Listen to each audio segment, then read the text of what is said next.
Mais à l'église, je trouve qu'il y a trop de péchés.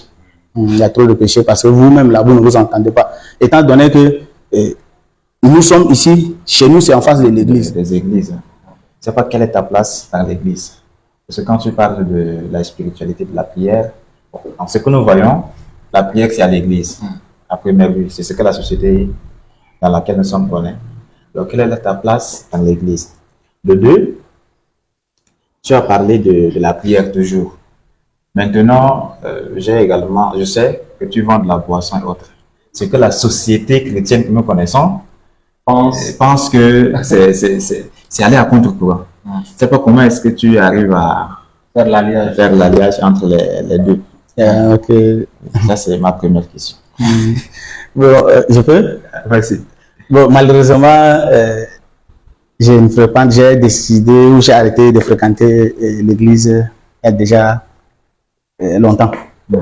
Parce qu'à un moment, quand les églises protestantes commençaient déjà à se diviser, je suis resté de loin en train de les regarder. J'ai tiré une conclusion. J'ai dit, mais si là-bas où moi je pars, si là-bas où nous on part pour gagner le salut, il n'y a pas encore la paix, là, ça sert à quoi de continuer d'aller? Donc, je n'aime pas trop. Même étant en France, là, les gens font des mouvements de l'église, tout ça. Moi, je ne m'intéressais pas trop à ça. Je n'ai jamais. Est-ce que ce n'est pas le Drago qui t'a bousillé? Non, je ne comprends pas, mais c'est depuis l'enfance comme ça. Depuis l'enfance comme ça, je ne veux pas trop. Et jusqu'à quand les problèmes des églises ont commencé, j'ai dit non. C'est toujours chaque fois des problèmes avec madame à la maison. Elle dit, mais ça devient quelquefois on se taquine. J'ai dit non. Moi, je connais quand même les valeurs de Dieu. Le bon Dieu, je le reconnais. Mais à l'église, je trouve qu'il y a trop de péchés. Il y a trop de péchés parce que vous-même, là, vous ne vous entendez pas. Étant donné que nous sommes ici, chez nous, c'est en face de l'église. Comme les deux églises ont des problèmes, quand tu sors ici pour aller dans l'église de là-bas, ceux d'ici ne te saluent pas. Ceux qui étaient même des frères, de même qui se sont retrouvés, ils se sont devenus des ennemis, se sont divisés. Ça, là, ça sert à quoi? Qu'est-ce que je vais apprendre là-bas? Qu'est-ce que mes enfants vont aller apprendre là-bas? Comme les enfants sont encore trop petits, je ne peux pas jouer quand même sur ça. Tu peux partir avec les enfants, chacun choisit son chemin. Mais moi, personnellement, je sais que je connais Dieu. Quand je lui demande, il ne me laisse pas. Je crois en lui. J'ai ma manière de l'adorer. Donc, je ne m'intéresse pas. Quelle est cette manière de l'adorer? La manière, c'est ma foi. J'ai ma foi, je crois. Je crois qu'il y a quelqu'un qui existe. Donc, je crois en lui. Quand j'ai besoin de quelque chose, je soumets devant lui.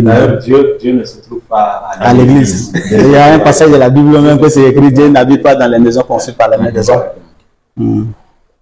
Maintenant, je voudrais savoir, quel est le conseil, le plus précieux des conseils que tu puisses donner à un jeune qui veut se lancer dans le monde des affaires? Assar,